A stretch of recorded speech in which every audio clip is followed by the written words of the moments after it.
너희는 이 땅의 소금이다. 그러나 만일 소금이 짠맛을 잃어버리면 어떻게 다시 짜게 되겠느냐? 아무데도 쓸 데가 없어 바깥에 버려지고 사람들에게 짓밟힐 것이다.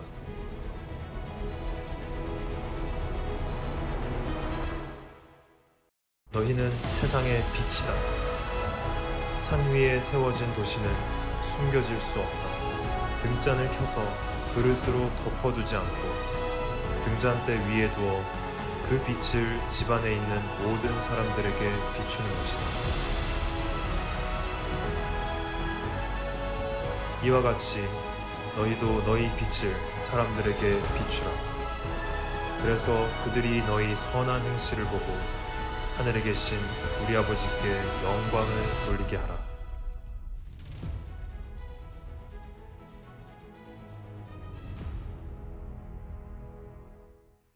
허브 공동체 예배에 대해서 여러분에게 소개해 드립니다. 저희 허브 공동체는 일주일에 2번 예배를 드립니다. 토요 허브는요, 토요주일 오후 4시에 양재 온누리교회 기쁨홀과 유튜브 온누리교회 대학청년부 채널을 통해서 함께 예배하실 수 있고요. 일요 허브 예배는 일요 주일 오후 2시에 양재 온누리교회 기쁨홀에서 현장 예배를 드리실 수 있고, 그리고 온누리교회 허브대학부라는 채널을 통해서 영상으로 함께 예배하실 수 있습니다. 카카오톡과 인스타그램에서 저희 채널을 구독해 주시면 여러분에게 하나님의 은혜의 컨텐츠를 나누도록 하겠습니다. 가슴에 손을 얹고 저를 따라 스스로를 축복했으면 좋겠습니다. 저를 따라해 주시겠어요? 하나님은 나를 사랑하십니다. 하나님은 나를 사랑하십니다. 나는 그 사랑을 신뢰합니다. 나는 그 사랑을 신뢰합니다. 나는 세상의 소금과 빛으로 살아갈 것입니다. 나는 세상의 소금과 빛으로 살아갈 것입니다. 나는 절대로 이전과 같지 않을 것입니다. 나는 절대로 이전과 같지 않을 것입니다. 아멘. 2018년에 브라질에서 축구 경기 중에 경기 직전까지 골키퍼가 핸드폰을 보는 사건이 일어났습니다. 사진을 보시면 경기 중에 경기가 시작되기 직전까지 골키퍼가 핸드폰을 보는 거죠. 브라질은 축구에 대한 열정이 대단한 나라 아니겠습니까? 경기 직전까지 골키퍼가 핸드폰을 보자 사람들이 분노하기 시작했습니다. 어떻게 이런 일이 이루어질 수 있느냐? 이 선수의 인스타그램과 SNS 계정에 가서 악플을 달고, 심지어 그날 스포츠 뉴스를 비롯해서 일반 9시 뉴스에서도 이 사람을 비난했는데, TV에서 이 사람을 비난한 시간만 149분이었습니다. 채널들을 다 합치면요. 그리고 수많은 기자들이 이 사람이 자신의 실수에 대해서 왜 이런 일을 했는지, 왜 핸드폰을 봤는지 해명해야 된다는 요구가 빗발치기 시작했죠. 하루가 지나서 결국 골키퍼는 자신이 핸드폰을 봤던 이유에 대해 무려 기자회견을 열게 됩니다. 그러면서 이렇게 이야기를 하게 돼요. 여러분은 경기 중에 핸드폰을 보는 골키퍼를 보면서 축구를 사랑하는 브라질 사람으로 얼만큼 화를 많이 내셨습니까? 저도 화가 정말 많이 났습니다. 경기 중에 핸드폰을 보는 행동은 매우 잘못된 행동입니다. 그리고 운전 중에 스마트폰을 보는 행동 역시 그만큼 잘못된 행동입니다 라고 갑자기 얘기를 한 거예요. 왜 갑자기 운전 얘기인가 했더니, 이 골키퍼가 핸드폰을 들고 들어갔던 이유가 사실 자동차를 통해서 공유 이동수단을 만드는 우버라는 어플이 있잖아요. 그러니까 일반 자동차를 택시처럼 쓰게 하는 어플이요. 우버랑 처음부터 공익 광고를 기획했던 거예요. 왜냐하면 브라질에서는 50%가 넘는 운전자들이 운전 중에 스마트폰을 보기에 그로 인해서 수많은 사람들이 생명을 잃었던 것이죠. 우버와 이 골키퍼는 사람들이 운전 중에 핸드폰을 보는 것이 얼마나 위험한 것인지에 대해서 경각심을 브라질에 주기 위해서 이런 캠페인을 벌였던 것이에요. 이 재치 있는 행동에 골키퍼를 비난했던 언론들이 반성하기 시작했습니다. 심지어 팀 동료들도 몰랐었다고 해요. 그러면서 사람들이 논평을 냈는데 그 논평이 참 기가 막힙니다. 경기 중에 폰을 보면 골을 잃겠지만 운전 중에 폰을 보면 생명을 잃을 수 있다. 자성의 목소리가 나기 시작했고, 이 우버와 골키퍼의 광고를 통해서 수많은 사람들이 박수를 보낼 뿐만 아니라 핸드폰을 보면서 운전을 하는 운전자들이 급감하는 효과를 얻었습니다. 2018년에 전 세계 광고상을 정말 휩쓸었던 캠페인, 공익 광고였던 것이죠. 그러나 저는 이것을 보면서 오히려 스스로에게 이런 질문을 하게 되었습니다.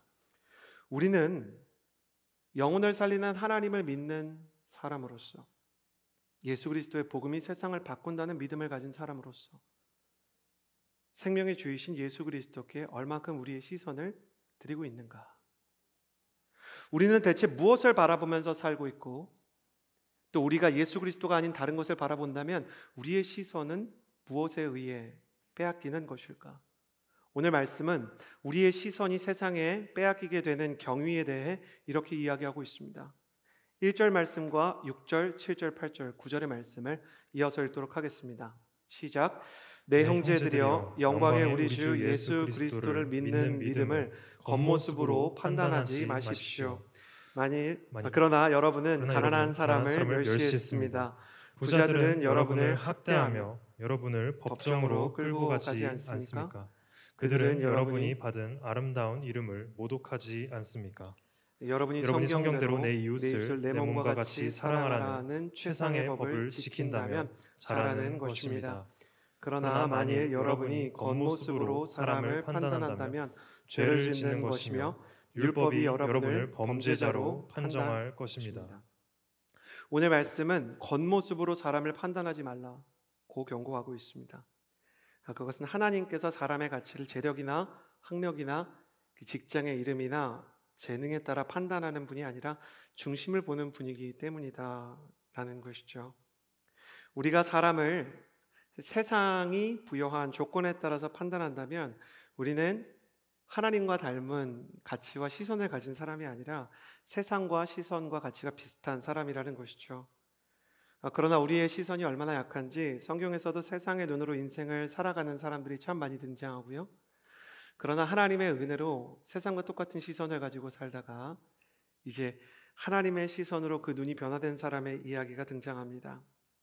저는 야고보서의 말씀과 함께 오늘 사도행전 3장 3절에서 4절의 말씀을 좀 나눠보기를 원하는데, 사도행전 3장 3절에서 4절의 말씀입니다.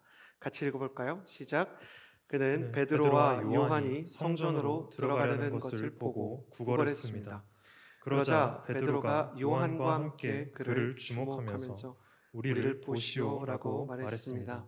사도행전에서 우리가 사도행전 2장을 보면 예수님께서 승천하신 이후에 제자들과 마가의 다락방에 모였던 사람들에게 성령이 임하게 됩니다. 그리고 성령이 임하고 수많은 사람들이 예수님을 믿었을 뿐만 아니라 예수님께서 귀신을 쫓고 병을 고치고 많은 사람들의 생명을 구원했던 것처럼 이제 베드로와 사도들이 복음서의 예수님처럼 많은 사람들을 고치고 살리는 기적의 일꾼이 되는 것을 보게 됩니다. 사도행전에서 사도들을 통해서 첫 번째로 일어났던 기적은 성전 미문이라는 이 정문과 같은 곳에 앉아 있었던 안진뱅이를 일으키는 사건인데, 그런데 성경은 사도들이 이 안진뱅이를 일으키기 전에 가장 먼저 그들의 기적이 아닌, 능력이 아닌 그들의 시선이 변화되는 것을 그리고 있습니다. 자, 오늘 성경을 보면 4절에 베드로와 요한이 함께 이 안진뱅이를 주목했다라는 표현이 있어요. 여기서 주목했다라는 표현은 헬라어 원어로 아네티조라는 단어입니다. 이건 뭐냐면 의미와 마음을 집중한 것이죠. 양지역에서 내려서 우리가 양재 온누리교회까지 오면서 표지판이나 간판에 적혀있는 모든 글들을 마음을 다해서 읽는 것은 아닙니다. 어떤 회사와 어떤 찻집이 있는지 우리 시선에 들어오긴 했지만 그것의 의미를 담지 않는 이상 그것이 내 눈을 스쳐가도 내 마음에 기록되지는 않는 것이죠. 지금 베드로와 요한이 이 안진뱅이에게 주고 있는 시선은 그냥 눈을 거친 시선이 아니라 눈에서 마음으로 기록되고 있는 주목과 마음이 다해진 상태라는 것입니다. 중요한 게 있는데, 오늘 이 말씀에서 나온 안진뱅이 있잖아요. 이 안진뱅이에 대해서 사도행전 3장이 뭐라고 얘기하냐면 이 안진뱅이는 태어나면서부터 안진뱅이였대요. 그리고 이 사람은 날마다 사람들이 메고 와서 성전 미문에서 구걸을 하는 사람이었대요. 그러니까 매일매일 그 성전 앞에 있었겠죠. 그 연수가 얼마나 되냐면 이 사람의 나이가 한 40세쯤 되었대요. 그러니 수없이 많은 시간을 매일매일 미문 앞에 있었던 사람 아니겠습니까? 조금 더 추리력을 발휘해서 이 말씀을 입체적으로 보면 베드로와 요한은 유대인이에요. 유대인은 1년에 3번은 예루살렘 성전을 가야 되고요. 예루살렘 성전으로 예배하러 들어갈 때는 우리가 양재역 초소를 지나가는 것처럼 반드시 미문을 지나가야만 했어요. 그러니까 베드로는 이 안진뱅이를 지금 처음 만난 게 아닙니다. 베드로는 자기 나이 곱하기 3배만큼, 그러니까 성인이 되고 나서라고 하더라도 수없이 많은 세월을 이 안진뱅이를 미문을 지나가면서 스쳐 지나갔을 거예요. 그런데 단 한 번도 이 안진뱅이와 의미 있는 시선을 마주쳤던 적이 없습니다. 그저 양재역에서 온누리교회를 오면서 지나쳤던 간판 보듯이, 그냥 여기저기에 있는 편의점의 이름을 보듯이 아무 생각 없이 그 자리를 지나왔던 것이죠. 왜 베드로는 이 안진뱅이에게, 이 불쌍한 사람에게 단 한 번도 의미 있는 시선을 준 적이 없었을까? 복음서의 베드로를 보면 이 사람이 왜 이렇게 행동했는지 그 베드로의 마음을 볼 수가 있습니다. 베드로는 질병과 고통으로 예수님을 만나고 싶었던 사람들이 예수님에게 몰려들면 그 사람들 줄 세우고요, 번호표 뽑아주던 사람이에요. 그리고 들어가라 들어가지 말라라는 것을 통제하면서 심지어 어린아이들이 주님께 달려올 때도 그 길을 막았던 사람입니다. 그것을 통제하고 때로는 풀어주면서 자기의 정체성과 자존감과 영향력을 확인하고 과시했던 인물이 바로 베드로예요. 이 사람의 눈에 의미 있는 병자라는 게 있겠습니까? 예수님에게 수많은 사람들이 몰려들고 예수님은 그 당시에 메시아요 구원자였는데 베드로가 볼 때는 맨날 몰려드는 수많은 사람 중에 하나였던 것이에요. 그러니 베드로는 그 수많은 세월 동안 성전을 오르면서 심지어 예수님과 같이 성전을 함께 올라갈 때도 이 안진뱅이에게 마음이나 어떤 정서를 담아서 집중력을 다해 그 사람을 바라본 날이 없었던 것입니다. 사람의 시선은 그 사람이 중요하게 여기는 가치를 따라가게 되어 있습니다. 제가 결혼해서 아이를 낳기 전에는 저희 동네에 그렇게 아이들이 많은지 몰랐어요. 근데 아이를 낳고 나면 어떤 게 눈에 들어오기 시작하냐면, 같이 엘리베이터를 탔는데 어떤 집에 아이가 있으면 우리가 이렇게 한국인이잖아요. 엘리베이터를 타면 서로 인사는 안 하지만 이 집에 아이가 있었네 라는 걸 알게 돼요. 그리고 어디까지 알게 되냐면 놀이터에 그네가 이 사슬이 녹쓰는 게 보여요. 이거 녹슬어서 어떡하지? 그리고 놀이터 시설이 다른 단지에 비해서 우리 단지가 좀 안 좋으면 자존감이 막 이렇게 어려워요. 놀이터가 좋았으면 좋겠는 거죠. 왜냐하면 내 아이가 뛰어놀 곳이기 때문이에요. 나의 문화유산 답사기를 쓴 유홍준 작가는 그래서 이렇게 얘기했죠. 사랑하면 알게 되고 알게 되면 보이나니 그때 보이는 것은 전과 같지 않으리라. 그러니 베드로가 안진뱅이를 향해 시선을 돌리지 못했던 것은 베드로의 마음속에 사람을 향한 사랑이 없었던 것이고, 베드로가 이제 안진뱅이를 향해 그의 시선을 돌린 것은 그의 내면과 그리고 그의 영혼 가운데 사랑이 생겼다는 것, 사람의 가치에 대해 그가 눈을 뜨게 되었다는 것을 보여주는 것입니다. 여러분, 베드로가 나쁜 사람입니까? 만약 베드로가 나쁜 사람이라면 여러분 오늘 여기 양재역에서 교회까지 오면서 교회 안에서 영적인 고민을 가지고 있는 사람의 얼굴을 단 한 명이라도 기억하고 있습니까? 우리는 내가 제일 힘들기 때문에 다른 사람들에 대해서 기억하지 못합니다. 교회도 다 똑같아. 교회에도 사랑이 없어. 교회 안에 차별이 있어라고 말하지만 실제로 다른 사람에게 누구보다 관심 없는 사람 중에 하나가 나라는 사실을 우리가 부정할 수 있겠습니까? 그런 의미에서 보자면 베드로는 비난의 대상이 아니라 우리 입장에서는 안타깝게도 공감의 대상이 되어버립니다. 그런 연약한 베드로가 마음이 바뀌었다면 무슨 연고로 그의 마음이 바뀐 것일까? 그것은 베드로가 예수님께서 죽으셨다가 부활하신 이후 진심으로 예수 그리스도의 시선 하나에 담긴 자신을 향한 사랑을 발견했기 때문입니다. 베드로는 예수님께서 십자가에 못 박혔을 때 주와 함께 죽을 것입니다 라고 말했지만 실제로는 주님을 도망쳤던 사람이에요. 여러분, 우리 인생에서 이런 일이 얼마나 많이 일어납니까? 때로는 술 한 잔에, 때로는 우리가 제어할 수 없는 성적인 영상 하나에, 때로는 세상의 영광 때문에 선교지와 타인을 돕기 위해서 내 재물을 모아두었지만 갖고 싶은 물건 하나에 우리의 뜻을 굽힐 때가 얼마나 많습니까? 베드로가 정말 비난의 대상인 이상은 저 사람 너무했네 라는 비난과 판단이 우리 마음속에 타인을 향해서든 성경의 인물을 향해서든 있다면 사실 우리는 은혜 받기에는 너무나 아직 먼 길이 남은 사람일지 몰라요. 근데 성경을 정말 양심적으로 정말 진실한 마음으로 보면 우리가 베드로처럼 예수님을 등질 때가 얼마나 많은지 모릅니다. 예수님을 믿는다고 하면서 누군가를 미워합니다. 예수님을 믿는다고 하면서 누군가에게 거짓말을 합니다. 예수님을 믿는다고 하면서 내가 제일 불쌍하고 내가 제일 힘들기 때문에 타인의 고통에 공감할 수 없습니다. 예수님께 은혜를 받았다고 하면서 사람을 용서할 수 없습니다. 그래서 베드로도 예수님을 등지고 예수님을 3번이나 부인했습니다. 십자가에 못 박히는 예수님을 보니까 난 저렇게 못 살겠는 거예요. 그래서 예수님을 등지고 도망갔는데 예수님께서 부활하셔서 하신 일 중에 하나가 뭐냐면 베드로를 쫓아온 거예요. 야, 이거 넷플릭스로 만들면 진짜 기가 막힌 장면 아니겠습니까? 그가 돌아왔다. 나를 부인한 놈들 하나하나 찾아내겠다. 스릴러죠. 오징어 게임 대체할 수 있는 갈릴리 게임 이제 시작되는 거죠. 찾아내겠다. 이제 시작하는 거예요. 그런데 예수님께서 베드로를 찾아가셔서 이렇게 얘기하시죠. 다른 말 없이 네가 나를 사랑하느냐?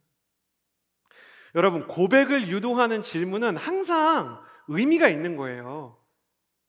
자매랑 형제가 썸을 타는데 자매가 이렇게 물어본다고 쳐봐요. 오빠, 우리는 무슨 사이야? 그럼 그게 정보의 전달을 원하는 겁니까? 너는 36기고 나는 34기. 우리는 허브 공동체의 지체들 이렇게 얘기하면 여러분의 인생에 좋은 날은 오지 않을 것입니다. 봄날이 다가오고 벚꽃이 다가와도 벚꽃이 피어도 아무 일도 일어나지 않을 거예요. 예수님께서 베드로에게 네가 나를 사랑하느냐 고백을 유도하는 질문을 하는 건 베드로에게 듣고 싶은 예수님의 말이 있는 것이고, 베드로에게 듣고 싶은 고백이 있다는 것은 사실 오빠 우리는 무슨 사이야? 라고 묻는 자매 안에 형제를 향한 애정이 있듯 예수님 안엔 더 큰 애정이 있는 거죠. 이 행간을 다 풀면 이런 뜻인 거예요. 나는 그래도 여전히 너를 사랑하는데 베드로야, 너도 실패했지만 너도 달아났지만 혹시 너 안에 나를 향한 사랑이 남아있니? 그때 자신에게 나는 너를 사랑하는데 너도 나를 사랑하느냐라고 물어보는 그 눈빛은 죽음을 불사하고라도 베드로 한 사람에게 고정된 영혼의 시선이었을 것이에요. 제가 배반당했다면 정말 이거 칼부림 나는 일이었을 텐데, 베드로는 그제서야 예수님의 마음속에 있는 그 사랑을 진심으로 담고 싶다는 생각을 했을 것입니다. 여러분, 복음서를 보면서 정말 소름 돋는 게 뭔지 아세요? 단 한 번도 제자들이, 단 한 차례도 제자들이 예수님 당신의 사랑을 담고 싶다고 말한 적이 없다는 거예요. 단 한 번도. 제자들은 예수님을 믿어서 인생이 입신양명, 자신의 인생 가운데 정말 꿈이 세워지고 그리고 내 인생이 만사형통하는 성공과 새로운 인생의 계기를 마련하기를 원했어요. 그렇지만 그들은 예수님의 마음을 따라가기는 참 벅차다고 생각을 했어요. 그냥 저분은 저런 분이고 나는 이런 사람이고 정도로 생각했던 것 같아요. 그런데 부활하신 예수님의 사랑을 만나고 나자 처음으로 베드로의 마음속에 나는 이분의 사랑을 배우고 싶다라는 마음이 들었고, 그래서 주님께서는 그에게 내 양을 네가 좀 맡아서 쳐주겠니? 내 양을 네가 맡아서 돌보고 먹여주겠니? 라고 말씀하셨던 거예요. 이제야 베드로는 어린아이가 내게 오는 것을 막지 말라며 베드로에게 화를 내며 눈물을 흘리셨던 그날의 주님의 마음이 무엇이었는지 공감이 되기 시작했고, 병든 사람들을 안고 함께 울고 그들을 고치며 웃으셨던 주님이 무슨 마음으로 사셨는지를 알게 되었어요. 왜냐하면 그분이 나를 용서하시고 나를 향한 사랑을 포기하지 않으시기 때문에 나도 저분의 마음을 담고 싶다라는 생각이 들었어요. 그리고 이 베드로의 마음에 사람을 겉모습으로 판단하지 말고 예수님이 필요한 사람을 긍휼과 사랑으로 바라보아야 되겠다라는 것이 그의 기도 제목이 되었어요. 그리고 그의 비전과 기도 제목, 내 양을 먹이고 치라는 그 비전에 합당한 능력이 성령과 함께 오순절 마가의 다락방에 임한 거예요. 불과 바람이 임한 것이 중요한 것이지만 사실 그날 베드로의 마음속에 임하였던 불의 정체는 예수 그리스도의 불타는 사랑이었던 것입니다. 여러분과 제가, 우리 모두가 무엇을 바라보며 살고 있을까요? 무엇이 우리의 시선에 담길까요? 시험 때문에, 취업 때문에 우리는 옆에서 쓰러져가는 사람들을 바라볼 여유가 없을 때가 참 많습니다. 예수님을 믿으면서도 어떻게 하면 조금 더 나은 미래를 얻을 수 있는 방법에 대해 오늘 말씀과 기도를 통해 부여받을 수 있을까? 내가 어떻게 예수님께 기도하면 예수님께서 내가 합격하게 해주실까에 대해 내 마음이 가득 차 있다면, 나의 욕망과 나의 욕심 때문에 내 시선이 가려진 나머지 세상 사람과 똑같은 것을 구하는 우를 범치 않을까요? 주님께서 겉모습으로 사람을 판단하지 말라는 말을, 저는 오늘 말씀을 율법적으로 이렇게 얘기하고 싶지 않아요. 여러분, 이게 그 정도 말씀으로 혹시 보이시나요? 사람을 겉모습으로 판단하면 안 됩니다. 차별은 나빠요 라는 메시지를 전달하면 사람이 바뀝니까? 저는 정말 목회를 하고 크리스천으로 살면서 그 정도 메시지를 가지고 사람이 바뀌지 않는다는 걸 너무 오랫동안 깨닫게 되었어요. 이건 옳지 않으니 하지 마세요. 저건 옳으니까 하세요. 이런 수준의 가르치면 끝내는 뭐냐면 율법일 뿐이에요. 그러나 주님께서 우리 안에 주시고자 하는 메시지는 뭐냐면, 만일 당신이 세상에서 성공하고 좋은 학교를 다니는 사람들이 너무 부러워서 나도 저 사람처럼 되고 싶고, 좋은 직장에 취업한 사람을 보면서 내 인생은 왜 저게 안 되나요? 저것이 나의 유일한 가치가 되어서 판단하며 겉모습과 세상의 가치가 똑같이 내 마음속에 들어와 있다면 너 그거 하지 마라는 말이 아니라, 사실 너의 마음속에 나의 성령이 있는지를 돌아봐야 될 때다 라고 말씀하고 계시는 거예요. 우리는 말씀을 통해 우리 영혼이 병들고 있다는 사실을 때로 담담히 받아들이고 인정해야 될지 모르겠습니다. 주님, 제 마음속에 예수님의 마음이 없습니다. 제가 너무 지치고 제 인생이 너무 힘들어서 다른 사람들을 돌보고 용서하고 사랑할 만한 힘이 제 안에 바닥나 버렸습니다. 그래서 나의 시선 안에 세상과 다른 예수님의 마음이 담겨 있지 않습니다. 여러분, 저를 보면서 그럼 목사님 잘하고 있습니까? 그러면 저도 그렇지 않은 것 같아요. 항상 제 마음속에 내가 지체들을 돌보거나 누군가를 돌보기 참 어려울 때, 목사인데 너 목사잖아, 저 사람들한테 그렇게 대하면 돼, 네가 그렇게 하니까 교회도 똑같다는 소리 듣지, 다 너 때문이야, 이런 메시지가 저를 바꿔가는 건 불행한 인생인 것 같아요. 여러분, 그런 마음으로 제가 목회자로 서 있으면 얼마나 버틸 수 있을 것 같으세요? 그러나 그때마다 저는 다른 선택을 하게 돼요. 주님, 제 안에 예수님의 마음이 없어서, 제 마음이 너무 가난해서, 제 영혼이 너무 빈곤해서 제 힘으로는 제 마음과 제 시선을 바꿀 수가 없습니다. 베드로에게 임하셨던 것처럼 저의 눈이 당신의 시선을 담게 해주시고, 주님이 나를 얼마나 사랑하는지를 내가 알아서 다른 사람들을 내가 사랑할 수 있는 영혼의 계기가 임하게 해주십시오. 우리가 그렇게 기도하며 살아갈 때 우리는 예수님의 마음을 이해하고 닮아가게 될 것입니다. 여러분은 어떻습니까? 너무 힘들고 너무 지치지 않나요? 제가 성인 예배에 가면 자식을 낳아놓고도 자식을 키우는데 이 아이들이 하나님께서 내게 주신 선물이고, 예수님께서 이 아이들을 얼마나 사랑하시는지를 내가 정말 깨닫지 못하여서 이 아이들에게 상처를 줬다는 부모님들의 회개를 들을 때가 있어요. 저는 차라리 그런 회개를 하고 상처를 주었다라고 이야기하는 부모님들은 낫다 생각이 됩니다. 왜냐하면 자녀 세대는 부모님을 향한 예수님의 시선도 구하지 않게 될 때가 많기 때문이에요. 우리는 우리가 피해자라는 생각 때문에, 우리가 항상 아픔을 겪었다는 생각 때문에 내게 아픔을 준 사람들에 대해서는 예수님의 시선을 구하지 못하는 사람입니다. 그것은 여러분과 제가 너무나 나쁜 사람이라기보다는 너무나 약한, 너무나 많이 지친 사람이기 때문이에요. 주님은 오늘 말씀을 통해 겉모습으로 사람을 판단하게 된다면, 기침을 하는 사람이 기침을 고쳐야 되는 것이 아니라 코로나를 고쳐야 되는 것처럼 너의 영혼의 병을 들여다보고 내가 병들었다고 인정하며 내게 나아오라 말씀하십니다. 여러분, 이 말이 여러분을 향한 정죄의 말이 아니라 복음의 말로 들리게 되기를 바라는데, 여러분의 영혼의 지친 마음과 사랑할 수 없는 마음을 가지고 주님께 나아가 그 빈 그릇을 채우는 치유와 그리고 성령 충만의 예배가 여러분에게 오늘이 되기를 주님의 이름으로 축복합니다. 이어서 하나님께서 우리에게 주시는 이 사랑의 메시지를 조금 더 듣기를 원합니다. 2절에서 5절까지의 말씀 같이 한번 읽어보겠습니다. 시작.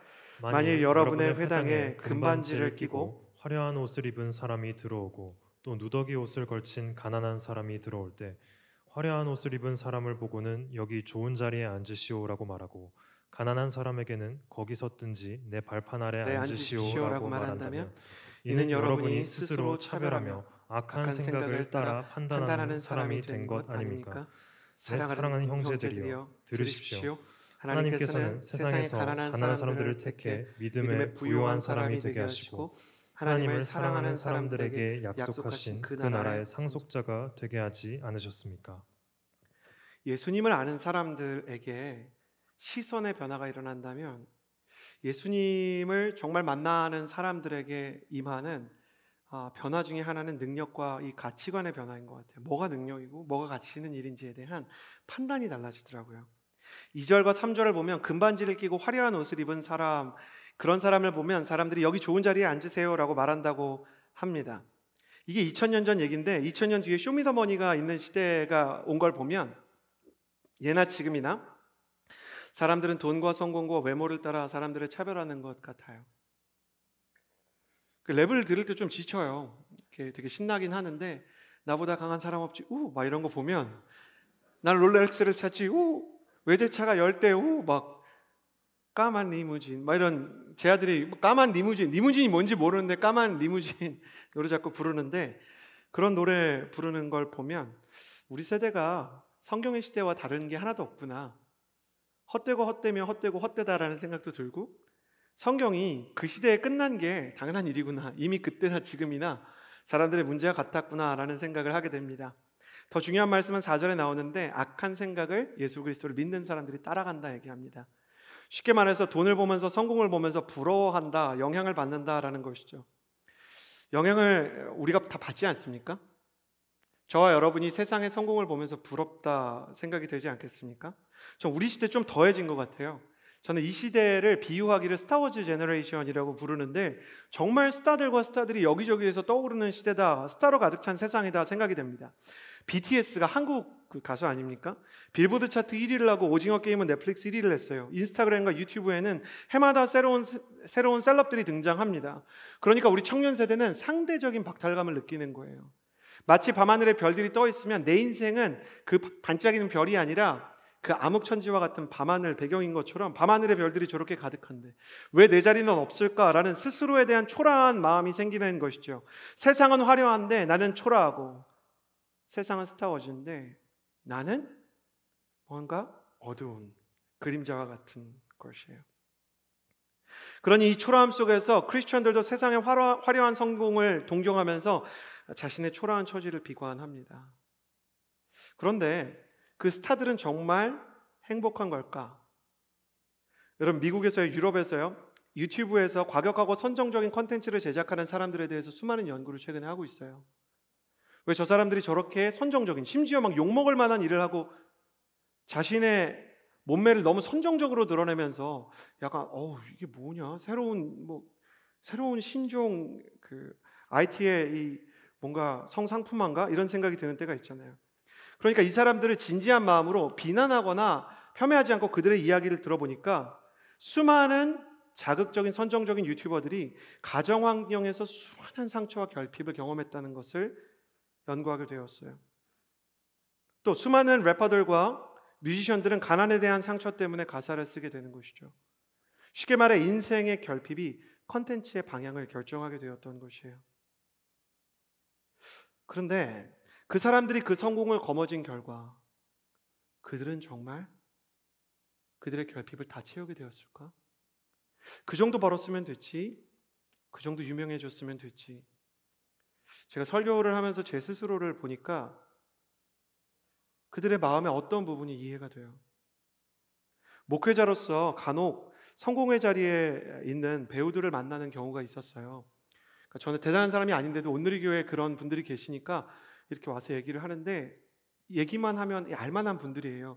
여러분 저 좀 용서해 주시겠어요? 그러니까 그런 분이 찾아오면 저도 막 신기해요. 마음속에 죄송합니다. 저 용서해 주세요. 사인해달라 그럴까? 막 그런 생각이 들어요. 이거 끝나고 이렇게 찍자 그럴까? 제가 저 스스로에게 너무 이렇게 내가 다시 시간을 돌릴 수 있으면 안 그럴 텐데 이랬던 적이 있는데 쇼핑몰을 지나가다가 BY를 만났어요. BY 씨.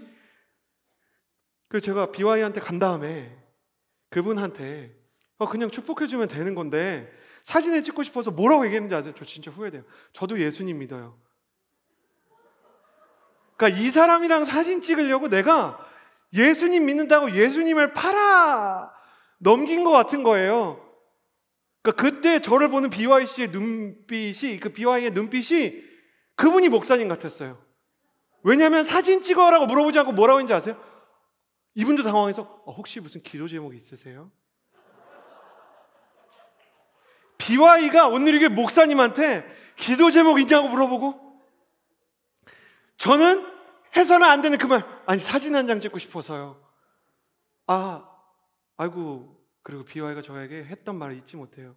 아이고, 그럼 예수님 믿는다고 굳이 얘기 안 해도 괜찮은데. 그 사진을 보면서 너무 부끄러운 거예요. 제가 제발 내가 목사인 걸 몰랐으면, 제발 내가 청년부 사역하는 걸 몰랐으면. 그런데 어떤 분이 찾아오니까 처음에 또 그런 생각이 드는 거예요. 사람이 얼마나 정말 간사한지, 와, 이 사람이 나한테 말을 걸고 있다, 이런 생각을 하는데, 목회자에게, 크리스천에게 오늘의 교회 그래도 우리가 성령님을 아는 사람에게 좋은 점이 있다면, 듣다 보면 세상적인 게 날아가고 하나님의 마음이 임할 때가 있다는 거예요. 마치 아울리치를 내가 무슨 대단한 마음이 있어서 간 건 아닌데 가보니까 하나님의 마음을 만나게 되듯이, 목회자니까 오뚜기처럼 흔들리다가 정상으로 돌아오는 거예요.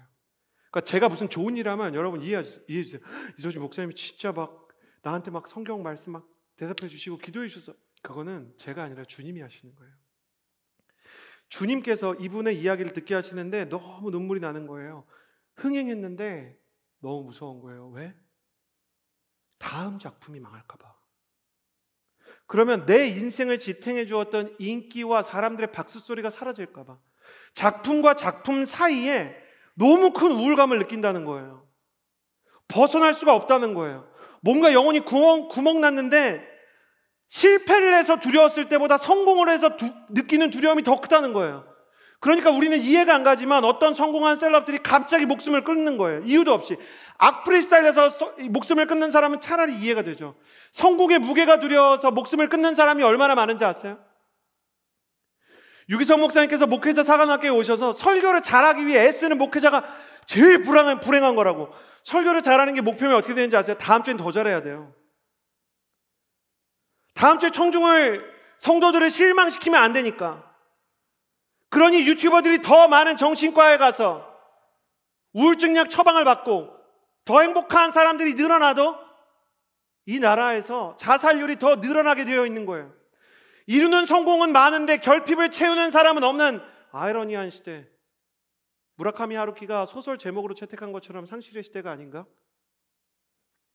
우리는 조금 더 예뻐지면, 조금 더 좋은 곳에 합격하면, 조금 더 많이 가지면 행복해지는 거라고 배웠어요. 세상이 그렇게 우리를 얼마나 몰고 갑니까? 여러분, 그런가요? 혹시 여러분 가운데에는 원하는 대학에 혹 합격한 사람들이 있을지도 모르겠어요. 그럼 거기가 여러분의 인생의 행복을 보장해 줍니까? 90년대 이적 씨와 김동률 씨가 카니발이라는 남자 듀엣 프로젝트 팀을 결성했는데, 그땐 그랬지라는 노래가 있어요. 추운 겨울 맘 졸이던 합격자 발표 날에 부둥켜 안고서 이제는 고생 끝 행복이다 내 세상이 왔다. 그땐 그랬지. 그땐 정말 다 가진 것 같았는데, 그때 내가 연애를 시작했을 때 내 인생에 진짜 전부가 온 것 같았는데, 그 합격 통지가 그 남자가 그 여자가 내 인생을 다 채울 거라 생각했는데 정말 그런가? 그렇지 않다는 거예요. 예수님을 쫓았던 베드로와 요한은 예수님 쫓아가면 자기 인생에 놀라운 성공이 찾아올 거라 생각했습니다. 그도 그럴 것이, 이 베드로는 삼류 인생이었거든요. 가장 낙후되고 촌스러운, 이름대도 모르는 그런 도시들 있잖아요. 세상이 앞에서 너무 겸손한 도시들, 자기 이름을 알리지 않는 도시들 있잖아요. 그래서 나 어디 출신이다 그래도 모르는 그런 도시, 거기가 갈릴리였어요. 그 갈릴리에서 정치나 학문이나 성공의 기회가 없는 어부들로 살았던 사람들이 이 베드로 그리고 제자들이었어요. 그들 눈에 정말 슈퍼스타 같았던 예수님이 나타났고, 예수님 쫓아가면 내 인생도 슈퍼스타의 롤러코스터를 같이 따라 놀라운 인생의 셀럽의 길이 열릴 거라 생각했던 것이죠. 예수님께서 황제가 될 거라고 생각했고, 그래서 제자들은 누가 가장 좋은 자리에 앉을 것인가를 가지고 서로 예수님이 잠드시면 토론을 하고 싸우곤 했습니다. 외로움으로 가득 찬 사람들, 고통으로 신음한 사람들이 세상에 있지만 저 세상을 고치기 위해서는 예수께서 무엇이 되어야? 황제가 되어야만 한다. 세상의 힘으로 성공과 금과 음을 거머쥐고 권력과 영향력을 가져야만 세상을 바꿀 수 있다라고 믿었던 사람들이 바로 베드로와 제자들이었어요. 그러나 예수님께서 십자가에 못 박혀 돌아갔을 때 이제 황제가 될 수 없는 예수님을 뒤로 하고 베드로가 도망쳤던 것은 예수님께서 그가 원하는 인생 역전의 기회를 주지 못했기 때문이고, 그러나 부활하신 예수님께서 베드로를 찾아오셨을 때 그가 눈물을 흘리며 다시 주께로 돌아갔던 까닭은 그가 속물이었을지언정 예수님을 사랑하지 않는 것은 아니었기 때문이에요. 저는 제 스스로를 볼 때 쇼핑몰에서 스타를 만났던 그 순간을 참 오랫동안 가슴에 새기면서 살아요.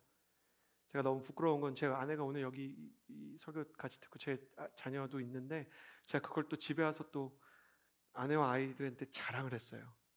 이거 봐, 이거 봐, 대박. 나 BY랑 사진 찍었다. 아들의 그 황당했던 표정을 잊지 못해요. 그 BY가 뭔데?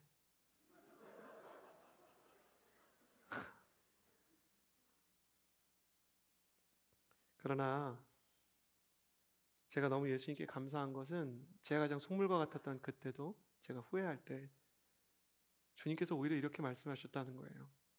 이 목사, 사람이 다 그럴 수가 있어. 보는 거 약해. 사람이 다 그렇게 육신의 자랑과 육신의 자랑과 안목의 그 정욕에 그렇게 욕망이 쉽게 휩쓸린다. 그러니까 너 누구 정죄하면 안 되겠지. 네, 주님. 네, 주님이 그래서 너 세상 쫓아갈 때는 나 안 사랑해? 그러니까 제가 주님 사랑한다고도 못하겠는데 그렇다고 막 주님이 싫다고도 못하겠는 거예요. 예배에 나와 있는 우리 온누리 교인들은 다 어떤 사람들인가요? 정말 세상 다 등지고 사는 사람들인가요?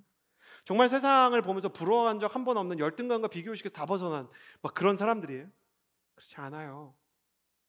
내 입시, 내 미래에 다 관심 있는 사람들이에요. 저는 오직 주님의 나라와 의에만 관심이 있습니다라는 사람을 그렇게 신뢰하지는 않습니다. 계좌 하나만 열어봐도 그 사람의 삶이 그렇게 아름답지 않다는 걸 쉽게 발견할 수 있어요. 하영조 목사님은 세상에는 걸린 죄인이랑 안 걸린 죄인만 있다고 그랬거든요. 어찌나 위로가 되는지. 근데 모든 것이 걸렸을 때, 모든 것이 다 드러났을 때 우리가 주님의 나라와 의를 스스로 추구하는 게 아니라 예수님께서 다시 한번 기회를 준다는 사실이 우리에게 얼마나 위로가 되는지. 예수님께서 그때 나를 잡아주시고 넘어질 때마다 흔들릴 때마다 주님 저 이렇게 속물이에요 할 때마다 그래 지금은 그렇지 근데 앞으로 안 그럴 수 있어. 너는 여전히 나의 사랑을 받는 사람이야 라고 말할 때 내 안에 세상이 남겨놓은 그 가치들이 사실 녹아버리기 시작한다는 거예요. 결정적으로 성령의 충만 가운데 끝내는 베드로가 하나님의 사랑의 불에 의해 그 세상의 가치를 잃게 됩니다. 그래서 주님이 시킨 것도 아닌데 이 앉은뱅이를 손 내밀어 일으키면서 이렇게 말하게 되죠. 은과 금은 내게 없으나, 주님이 시킨 말도 아니에요. 이건 자기 인생을 얘기하는 얘기예요. 은과 금 내게 없으나, 이게 무슨 말이에요? 여러분 이 말이 이상하지 않으세요? 왜 갑자기 은과 금이에요? 은과 금이 내게 없다는 말은 뭐냐면 난 지금까지 이거를 구하면서 살아왔고 너도 보니까 이 앉은뱅이가 뭐라 그랬어요? 베드로와 요한을 보면서 난 뭘 얻을 수 있을까? 이렇게 쳐다봤대요. 나는 네가 원하는 거 줄 수 없고 세상의 성공은 줄 수 없는데 내게 있는 거 하나가 있어서 주려고 합니다. 나사렛 예수 그리스도의 이름으로 일어나 걸으십시오. 베드로의 주머니는 텅 비어 있었지만 그의 심령 안에는 부활의 주님의 성령이 임하여 계셨기에 비록 세상이 원하는 은과 금과 성공은 줄 수 없지만 예수님 한 분만으로 당신의 인생이 새로워질 수 있다는 걸 내가 압니다. 왜냐하면 나 역시 예수 그리스도의 이름으로 일어난 사람이기 때문입니다. 좀 미안한 얘기지만 자매 여러분, 형제 여러분, 여기서 기도한다고 여러분이 갑자기 예뻐지고 잘생기는 일이 일어나지 않을 수 있습니다. 여러분이 기도한다 그래서 세상의 꼭대기에 여러분의 이름을 기록하고 세상의 엄청난 성공 위에 여러분의 이름이 기록되지 않을 수 있습니다. 여러분이 예수 믿고 예수를 한다 그래도, 예수 믿고 음악을 하고 미술을 한다 그래도 여러분이 세상의 위대한 상들을 받지 못할 수 있습니다. 대단한 곳에 설 수 없을 수 있어요. 그러나 제가 장담할 수 있는데, 여러분이 세상에 그 어떤 성공을 거머쥐지 못한다 할지라도 저는 이것 하나만을 믿게 되기 원하는데, 세상의 영향력과 은과금 하나 없어도 여러분이 예수 그리스도의 이름을 품고 성령으로 살아간다면 분명 여러분을 통해서 살아나는 사람들이 여러분의 인생 가운데 줄줄이 나타나게 될 것을 나는 믿습니다.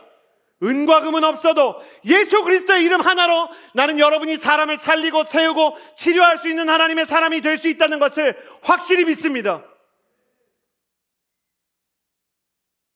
세상의 성공으로 저 성공한 영화배우들을, 저 성공한 뮤지션들을 고칠 수 없어요. 성공은 희망이 아니라 두려움을 줍니다. 돈이 많은 사람이 돈이 적은 사람보다 더 많은 두려움과 결핍을 가지고 있어요. 갑질을 하는 사람들은 그들이 가지고 있는 결핍과 열등감과 낮은 자존감을 그들 스스로 증명한다는 것을 그들만 모르고 모두가 알아요. 그러면 왜 그들의 성공이 우리의 인생을 바꿀 것이라고 생각하는가? 달라요. 잘못되었어요. 우리 인생의 비전을 이루는데 이 말씀을 따라가면 예수님 한 분만으로 충분하다는 것을 성경이 보여주고 있는 것이죠. 이때 나사렛 예수 그리스도의 이름으로 베드로가 어떻게 하라 그랬어요? 일어나 걸으십시오, 이렇게 얘기했어요. 여기서 일어나라는 단어는 헬라어로 뭐냐면 에게이로라는 단어예요. 이 에게이로라는 단어는 뭐냐면 당시 헬라인들과 로마인들이 부활이라는 단어가 있는데 아타나시스라는 단어예요.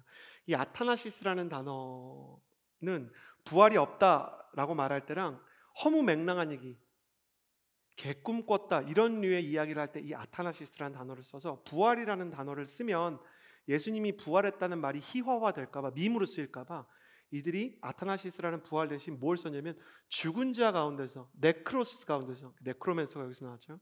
네크로스 가운데서 예수를 일으키신, 에게이로 하신 하나님이라는 표현을 썼어요. 그러니까 이 에게이로는 뭐냐면 예수 그리스도의 부활을 상징하는 단어예요. 그러니까 이게 뭐냐면 예수 그리스도의 부활이 당신의 인생의 절망의 자리를 일으키게 하는 능력이라는 것을 내가 믿는다라고 얘기하는 거예요. 전 여러분에게 묻고 싶어요. 예수 그리스도를 죽은 자 가운데서 부활시키신 에게이로의 하나님께서 실제로 절망 가운데, 우울 가운데, 공황 가운데, 좌절 가운데, 비교의식과 열등감 가운데 있는 청년들을 일으키실 수 있는 하나님이시라는 것은 여러분을 믿고 있습니까? 여러분의 인생 가운데 정말 그 부활의 주님이 내 안에 임하신다면, 나의 스펙과 나의 재능과 나의 외모와 상관없이 주님께서 나를 통해 죽어가는 사람을 일으키실 수 있다는 사실을 믿으십니까? 믿는 사람들은 그 믿음을 평생 지킬 수 있게 되기를 바랍니다. 그리고 이것을 믿지 못하는 사람들은 허브에서 예배드리는 동안 성령의 충만을 경험하여 목사님이 말씀하시는 사도행전이 기록했던 이 에게이로의 역사가 이것이구나 라는 것을 경험하게 되기를 주님의 이름으로 축복합니다. 어떻게 이 에게이로를 믿게 되는가? 어떻게 일으키는 능력을 믿게 되는가? 그것은 예수 그리스도와 함께 내가 절망의 자리에서 일어날 때 경험하게 되는 거예요. 지난주 목요일 날 우리는 재수를 하는 사람들을 위해 대학부에서 이제 처음으로 재수생 모임을 시작했어요. 저는 그들이 참 많은 실패감을 경험하고 있다는 것을 압니다. 다시 수험을 향해서 나아가야 되는 사람들이 인생 전체를 놓고 보면 얼만큼의 절망이든지 간에, 그것이 어쩌면 지나가는 절망이든지 간에 참 많은 어려움을 겪을 수 있다고 생각이 돼요. 그러나 제가 기도하게 되는 것은 그 자리에서 그들이 수험의 이 고통 속에 합격이라는 출구를 발견하는 것 이상의 그 수험의 안진뱅이와 같은 자리에서 에게이로 시키신 하나님을 만나기 원한다라는 소원인 것이에요. 저는 여러분이 가진 이 안진뱅이와 같은 절망의 자리에서 부활의 예수님을 진심으로 믿을 수 있게 되기를 바랍니다. 너무 잘나서 하나님이 필요 없는 사람도 없고, 너무 못나서 하나님이 쓸 수 없는 사람도 없습니다. 금과 은이 없다고 하나님이 못 씁니까?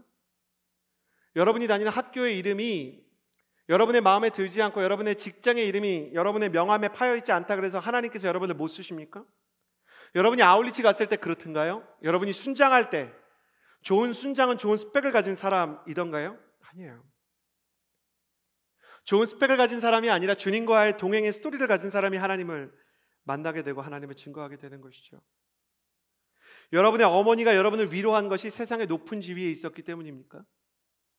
여러분을 채워주고 예수님을 만나게 했던 사람들이 세상의 높은 자리에 앉아있던 황제들인가요? 그렇지 않아요. 예수님이 그 마음속에 있는 사람, 우리가 사실 이 시대 가운데 보기 원하는 사람은 그런 사람이에요. 저는 그래서 그런 마음으로 이 제수를 하는 사람들을 위해서 모임을 시작하게 됐어요. 그때 틀었던 영상이 있는데 모두가 수험 생활에 있는 건 아니지만 내 인생의 안진뱅이의 자리를 생각하면서 같이 이 영상을 한번 보았으면 좋겠어요. 비긴 어게인이라는 그 재수생들을 위한 모임의 시작을 열었던 영상입니다. 함께 볼까요? 34기 이지호입니다. 지금 대학을 다니고 있고 대학에 들어오기 전에 재수와 삼수를 했었습니다. 허브대학부에 다니고 있는 34기 박지수입니다. 저는 지금 대학교에 다니고 있고 20살 때 재수를 한 경험이 있습니다. 37기 김승우이고요. 저는 반수를 준비해서 대학에 오게 된 케이스예요. 사실 처음에 좀 하나님을 많이 원망했었던 것 같아요. 하나님, 저는 교회에서 잘 나오고 예배도 잘 지켰는데 왜 좋은 결과를 허락하지 않으셨나요? 주변에서 교회를 다니지 않은 친구들은 막상 좀 좋은 대학에 가고 왠지 모를 열등감을 좀 계속 느꼈어요. 향상될 기미가 안 보여서 상당히 우울한 기분을 많이 느꼈죠. 쳇바퀴 같은 일생을 사는 것도 좀 많이 힘들었던 것 같아요. 아무래도 8시부터 10시까지 학원에 매일매일 있는 게 생각보다 쉽지 않거든요. 높은 대학을 가겠다는 이유 하나로 재수를 시작했었죠. 그러니까 목표에 하나님이 없었던 거예요. 그러니까 정말 삭막하고 힘들고 우울했어요. 근데 삼수했을 때는 이야기가 좀 달라지거든요. 하나님이 없는 1년과 하나님과 함께하는 1년을 보냈던 건데 재수할 때는 정말 혼자였기 때문에 그 서러움이 정말 컸거든요. 근데 이제 허브 공동체에 오고 이제 많은 동역자들을 만나면서 이제 어딘가에 소속되기 시작한 거죠. 저를 가장 반겨줬던 사람들이 링크 사람들이었던 것 같아요. 그런 반가움이 좋았어가지고 교회도 매주 가고 힘을 얻고 좀 버틸 수 있었던 것 같아요. 근데 그것도 그 소속감을 느끼는 것도 끝이 있어요. 그러니까 언젠가는 그 소속의 기쁨이 사라져요. 그때 뭘 느꼈냐면 하나님 안에 소속되는 게 가장 큰 기쁨이구나라는 걸 그때 느꼈거든요. 그래서 삼수할 때는 사람보다는 하나님을 많이 의지했었고 그리고 그 기간은 되게 벅찼던 것 같아요.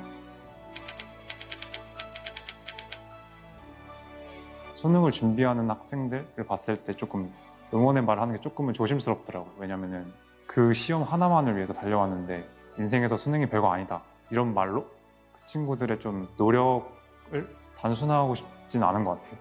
그냥 좀 여러분들을 위해서 응원해주고 싶다라는 말을 생각이 좀 드는 것 같아요. 저는 그거에 대한 좀 확신이 있어요. 자신이 열심히 한 것에 대해 헛된 것은 없다. 지금 겪는 그 시간들이 절대로 헛되게 가지 않을 거예요. 자신을 잃지 말고 자신감을 가지고 계속 준비하시길 바랍니다.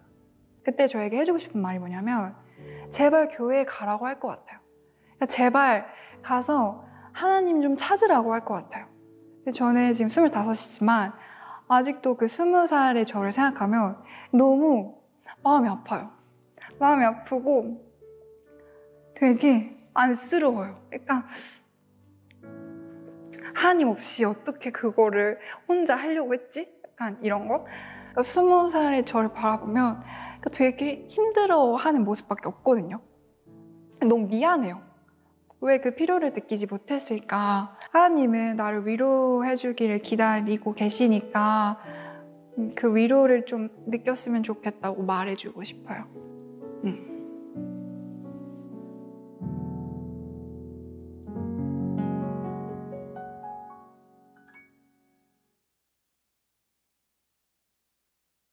우리 주님은 금과 은혜의 능력이 없고 세상보다 나은 것이 없을 때도 예수의 이름 하나만으로 우리를 쓰시는 분이십니다.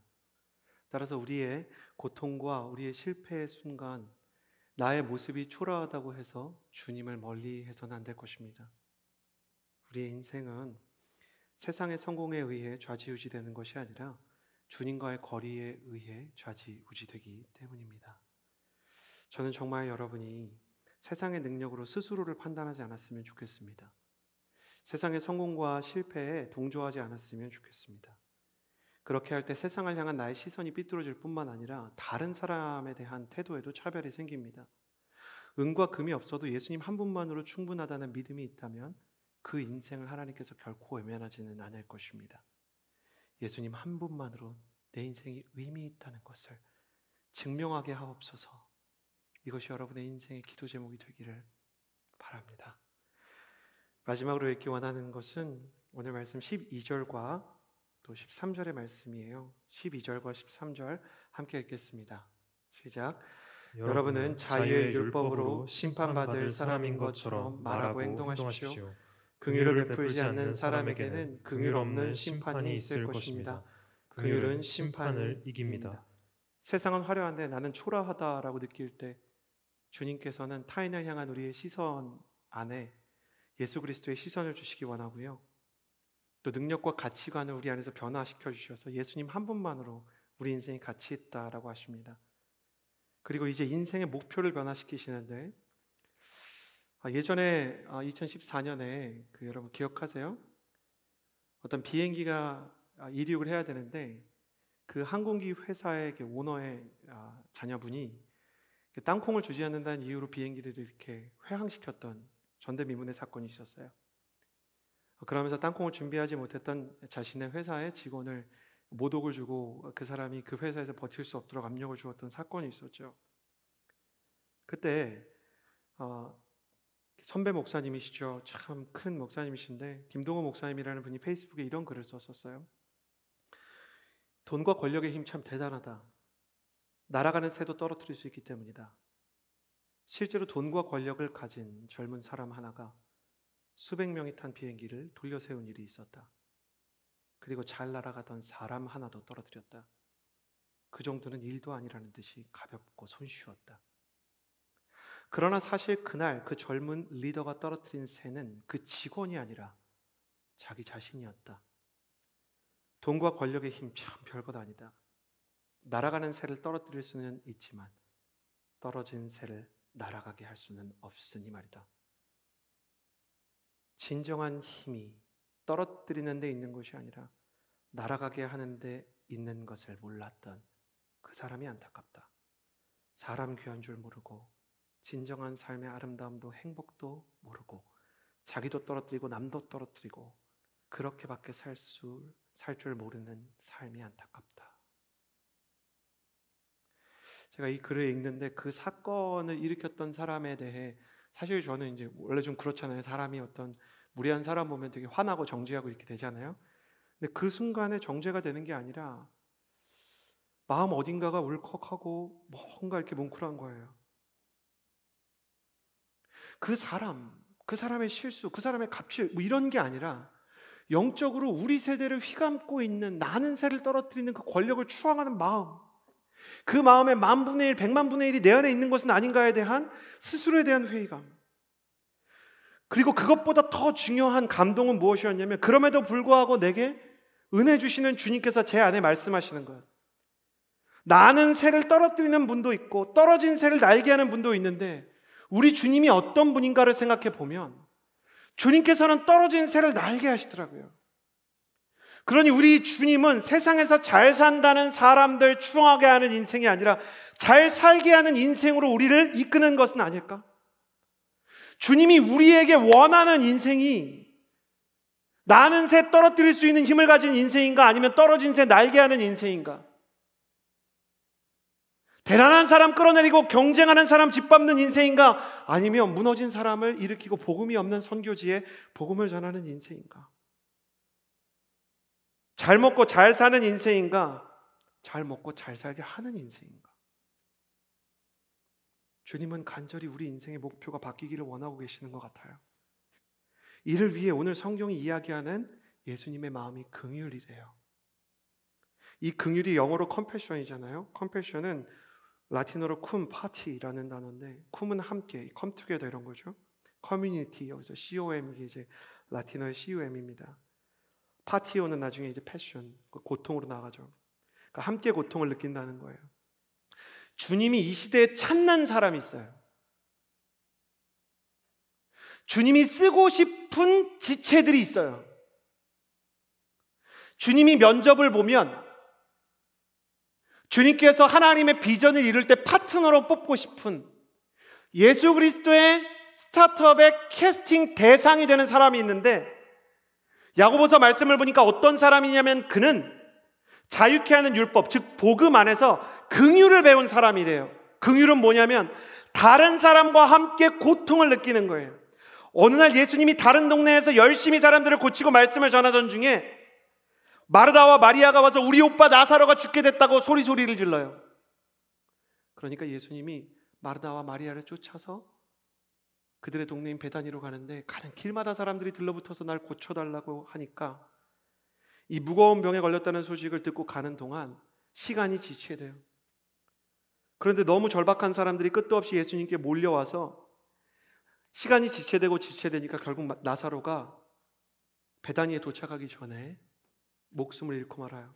그러니 마르다와 마리아가 통곡을 하면서 예수님 가슴을 치며 예수님을 원망해 보는 거죠. 예수님이 좀 더 빨리 도착했으면 우리 오빠 나사로가 죽지 않았을 겁니다. 친구도 울고 제자들도 웁니다. 마르다와 마리아도 웁니다. 근데 예수님은 나사로 아시나요? 그 여름 성경학교 가면 예수님이 말씀하시니 죽은 나사로가 뭐죠? 너무 감사합니다. 이거 우리 세대만 한 거 아니구나. 살아났다네 예수님이 말씀하시니. 아는 분들? 죽은 나사로가 살아났다네 예수님 나에게도 말씀하셔서 새롭게 변화시켜 주소서. 예수님 살릴 거잖아요. 나 이거 여름 성경학교 때부터 배웠는데, 그러면 쿨하게 말하면 좋잖아요. 아마 부처님이었으면 살고 죽는 것에 무슨 차이가 있느냐, 뭐 이런 거 했을 거예요. 선문답. 살았다는 게 무엇이냐 정의해봐라. 저 개인적으로 철학이랑 신학에서 이런 게 제일 비겁한 거라고 생각해요. 그게 뭔지 정의를 자꾸 틀어버리는 거. 그럴 거면 단어가 왜 존재해요? 모든 게 모든 것이지. 죽은 게 삶이고 삶이 죽은 거면 뭐하러 삶이랑 죽음을 따로 놔요. 이런 언어에 있는 소피스트들이나 하는 거예요. 세상에서 제일 배운 거 없는 사람들이 그렇게 논리학을 써요. 저는 그게 무슨 의미죠? 그걸 왜 꼭 그렇게 정의해야 되죠? 이런 거는 정말 바보라도 할 수 있는 너무 이렇게 초보적인 논리학이라고 생각이 돼요. 그러나 그래도 있어 보이려면 그런 거 해야 되니까 내가 그를 살릴 것이다 왜 우느냐 막 이런 거 했을 거예요. 저라면. 근데 예수님이 어떻게 하냐면 요한복음 11장 35절에 예수께서 같이 눈물을 흘리셨다 이렇게 써 있어요. 이게 여러분 어떤 단어인지 아세요? 어린애처럼 울었다는 얘기예요. 아니 살릴 건데 왜 울어? 이상하잖아. 엄청 막 어린애처럼 울다가 근데 살아나라. 이상하잖아요. 살릴 건데 왜 울어? 별 문제 아니잖아. 아까 어떤 친구가 그런 얘기했죠. 재수를 하는데 그 친구들한테 이게 수능이 별 문제 아니다라고 얘기할 수가 없다. 자기가 해봤기 때문에 아는 거잖아요. 저희 딸이 뒤에 앉아 있는데 제 딸이 한 번은 유리컵을 밟고 발바닥이 찢어진 적이 있어요. 이 딸을 데리고 수술실로 들어갔더니 아빠가 잡고 있어야 수술한대요. 이 발에 바늘이 들어가는데 우리 딸이 막 비명을 지르기 시작해요. 저는 알고 있어요. 여자이긴 하지만 얼굴이 찢어진 것도 아니고 발바닥 찢어진 건데 이게 무슨 흠이 되겠으며 무슨 기능상의 장애를 일으키겠는가. 그러나 내 딸이기 때문에 이 순간 내 딸이 감당할 수 없는 수준처럼 느껴지는 이 바늘의 고통이 내 것이었으면 좋겠어서 울기 시작하는 거죠. 긍휼은 뭐냐면 사랑이에요. 저 사람이 너무 안타까워서 같이 우는 거죠. 예수님은 왜 오셨냐면 내가 살릴 거긴 하지만 얘네들이 울고 있는 그 고통이 너무 안쓰러워서 우는 거예요. 그러니까 여러분 저를 보시겠어요? 여러분이 겪고 있는 고통 중에 예수님한테 사소한 건 아무것도 없는 거예요. 그게 별거 아니지만 그게 누군가에게는 참 큰 문제가 아니지만 예수님한테는 그게 너무 큰 문제인 거야. 왜? 예수님이 당신을 사랑하시니까, 예수님이 당신을 귀하게 여기시니까. 그 사랑에 잠겨본 사람만 예수님의 컴패션을 가지고 예수님과 함께 세상을 바꿀 수 있다는 거예요. 가끔 여러분을 보면 죄송해요, 너무 안타까워요. 예수님이 여러분을 안타깝게 보는 것도 모르고, 예수님이 여러분과 함께 우는 걸 몰라서 여러분도 다른 사람에 대해서 사랑할 수 없고 다른 사람을 품을 수 없게 된, 말라버리고 냉정해버린 그 마음을 볼 때 여러분이 나쁜 게 아니라 지쳤다는 게 너무 안타깝게 느껴져요. 저도 그럴 때가 너무 많았고 지금도 그럴 때가 있기에 지금도 나를 향한 예수님의 긍휼을 구합니다. 여러분, 주님의 비전을 이루고 싶나요? 주님과 함께 세상을 변화시키고 앉아버린 안진뱅이들을 일으키고 싶나요? 여러분이 무엇을 연주하던, 무엇을 연구하던, 여러분이 무엇을 공부하던, 무엇을 위해 일하던, 여러분 안에 사람에 대한 긍휼과 타인의 고통에 대한 눈물이 임하게 되기를 원합니다. 그리고 그 고통이 임하기 위해 여러분의 고통에 주님께서 얼마나 함께 가슴 아파하시는지, 해결해 주실 거면서도 여러분의 아픔에 제 딸을 붙잡고 있었던 저처럼 얼마나 함께 눈물을 흘리는지 여러분이 경험했으면 좋겠어요. 이 시간에 같이 기도했으면 좋겠는데요.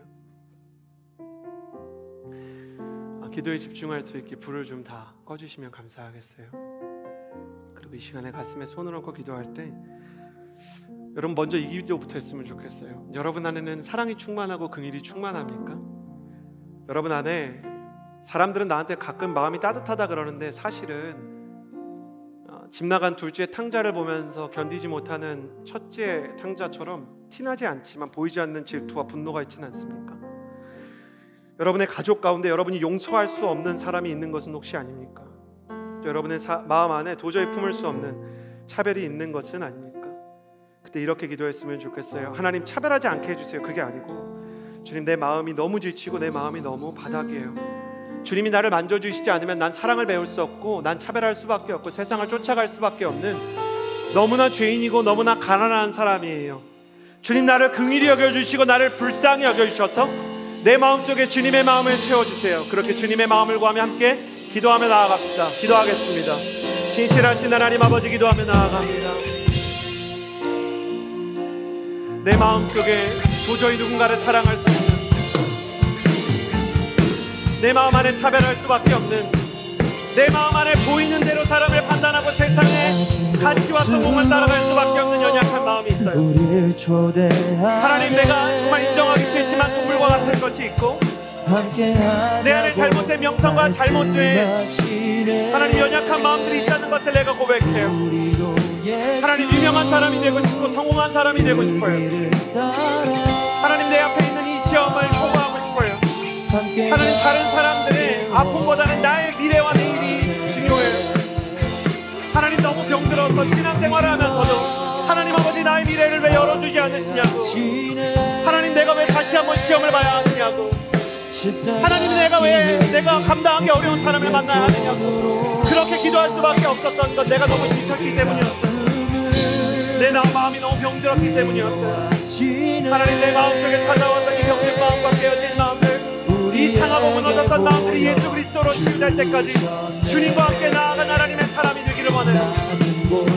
하나님, 내 마음이 너무 메말라서 나에게 가장 가까운 사람들도 주님의 눈으로 중보하지 못했어요.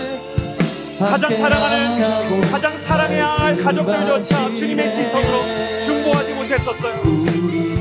하나님, 내가 세상의 사람들을 차별하는 거면 그나마 덜 비참할 텐데 더 끔찍하고 가슴 아픈 건 내 가족, 나의 공동체 지체들, 내 친구들조차 사랑하지 못했다는 거예요.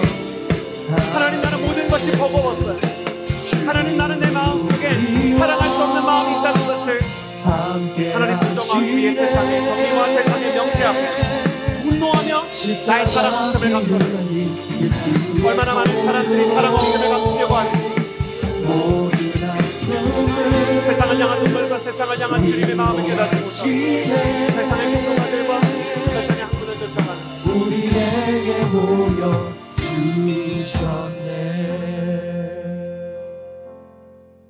저는 오랫동안 신앙생활을 하면서 제 내면을 살펴볼 때 정말 제 스스로가 너무 부끄러운 것이요, 사람이 사랑이 없을 때는 분노를 하더라고요.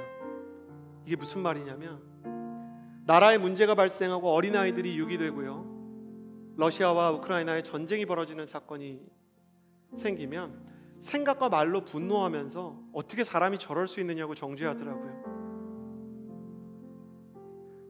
왜냐하면 정죄하고 분노하는 동안에는 내 안에 사랑이 없다는 걸 감출 수가 있어요.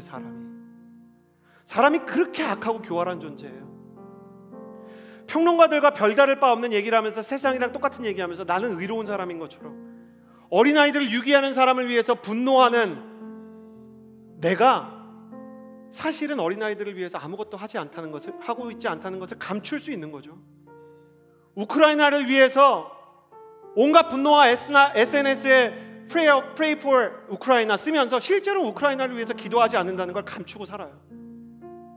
얼마나 많은 사람이 세상 사람들이 이야기하는 공의와 정의를 가지고 내 자신의 비참함을, 내 자신의 가난함을, 파산된 내 영의 사랑을 감추려고 하는지 몰라요. 여러분, 그러나 주님 앞에서 정말 묻고 싶어요. 이 세상을 향한 주님의 눈물을 정말 지키고 있는지. 정의는 소중한 것이죠. 사랑과 함께 갈 때. 공의는 소중한 것입니다. 주님과 함께 갈 때. 그러나 세상과 똑같은 이야기를 한다 그래서 여러분이 그 사람들을 고치지는 못할 것입니다. 세상은 금과 은이 아니라 예수 그리스도의 이름으로 변하는 곳이기 때문이에요. 여러분 자신을 위해서 예수님은 울라 그랬어요. 예루살렘을 위해서도 아니고 우크라이나를 위해서도 아니고 사회와 괴롭힘을 당하는 사람도 잠시 놓고 너희와 너희 자신을 위해서 울라고. 너 안에 하나님이 없는 것이 너 자신을 울게 할 때까지 파산한 너의 영혼을 위해서 울라고 말씀하셨어요. 주님은 단 하나 복음 앞에 우리를 세우시고 이렇게 말씀하세요. 주님, 내 안에 정말 주님과의 관계가 파토가 나서 내가 주님과의 관계가 파토난 것을 감추기 위해 분노했습니다. 내가 주님과의 관계가 모자란 것을 감추기 위해서 세상 사람들과 똑같은 지성인들의 말을 따라갔다고. 여러분, 그거 아니에요. 예수님 안에, 진리 안에, 사랑 안에 내가 거하는가에 대해서 스스로 질문하는 사람들이 금과 은이 내게 없으나 예수의 이름이 내 안에 있다고 말하는 때가 올 것입니다. 그리고 그 예수의 이름으로 사람을 일으키는 세대가 일어나게 될 거예요. 나는 여러분이 세상 사람만큼 똑똑하지 않고 세상 사람만큼 분석을 잘하지 않아도 예수의 이름으로 사는 청년이 되기를 바랍니다. 금과 은이 없어도 예수의 이름으로 사는 사람이 될지어다. 예수의 마음으로 살아가는 사람이 될지어다. 그렇게 살아가기 원하는 사람들 가슴에 손을 얹고 예수의 이름으로 예수의 영으로 사는 사람 되게 하여 주옵소서. 스스로를 위해서 기도하며 나아갑시다. 기도하겠습니다. 진실하신 하나님 아버지, 이 시대에 청년부흥이 일어나게 하여 주옵소서. 이 시대에 예수님이 없는 것으로 일어나여 눈물을 흘리는 정직한 회개의 고백이 일어나게 하여 주옵소서. 예수님과 함께 우크라이나를 위해서 울고 예수님과 함께 어린아이를 향해서 나가게 하여 주옵소서. 예수님과 함께 낮은 곳으로 가게 하여 주옵소서. 근과 은이 없지만 예수의 이름으로 하나님 소외된 곳을 향해서 나아갈 수 있게 하여 주옵소서. 하나님 아픈 사람들을 향해 나아가게 하여 주옵소서. 버려진 아이들을 향하여, 소외된 이웃을 향하여 나아가게 하여 주옵소서. 진실하신 하나님 아버지, 기도하며 나아갑니다. 하나님 예수 그리스도와 함께 나아가는 손길, 낮은 곳으로, 연약한 곳으로, 가난한 곳으로 나아가는 것, 하나님 예수님과 함께 가게 해주십시오. 예수님과 함께 가게 해주십시오. 예수님 우리를 보내주십시오. 예수님 우리의 마음을 향하시켜 주십시오. 예수님과 함께 가게 해주십시오. 예수님의 마음이 예수님의 마음, 주님의 복음을 따라오는 나의 의와 나의 사회의 이견을 위해서 나아가는 것이 아니게 하여도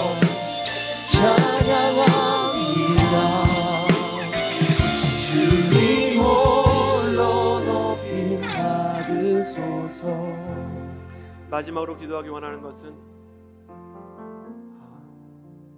우리 허브 그리고 하늘과 폴트 세 개의 대학부가 지금 기도하고 있는 기도 제목이 있는데, 목회자들이 어린아이들이 버려지는 베이비박스와 또 낙태당하는 어린아이들을 위한 보호단체, 그리고 자살에 대해서 묵상하는 사람들을 위해서 그들의 생명을 구하기 위한 그런 생명을 보호하는 단체들, 소외된 어린아이들을 돌보는 단체와 이 대학부가 함께 섬김의 발걸음을 동참하려고 하는 기도를 준비하고 있어요.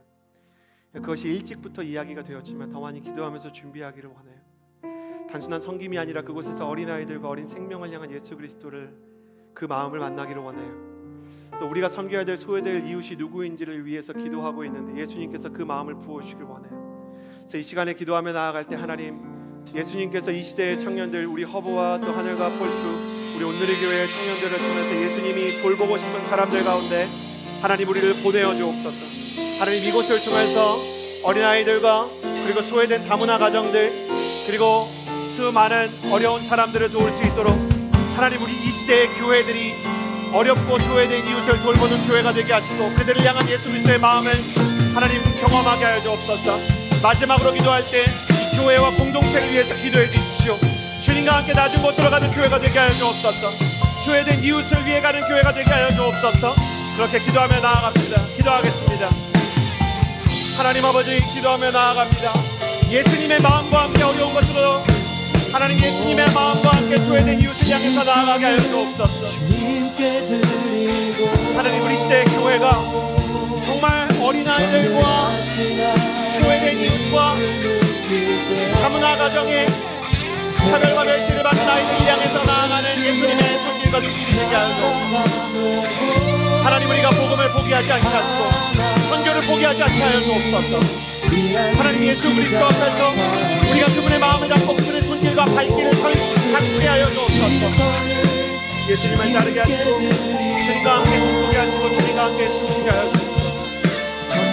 하나님 우리가 주님과 함께 걸어갈 때 하나님 주님의 마음과 주님의 시선을 갖게 하시고 주님께서 기뻐하시는 아름다운 회복을 당할 수 있도록 돌아오는 제 마음과 영혼을 허락하여 주옵소서.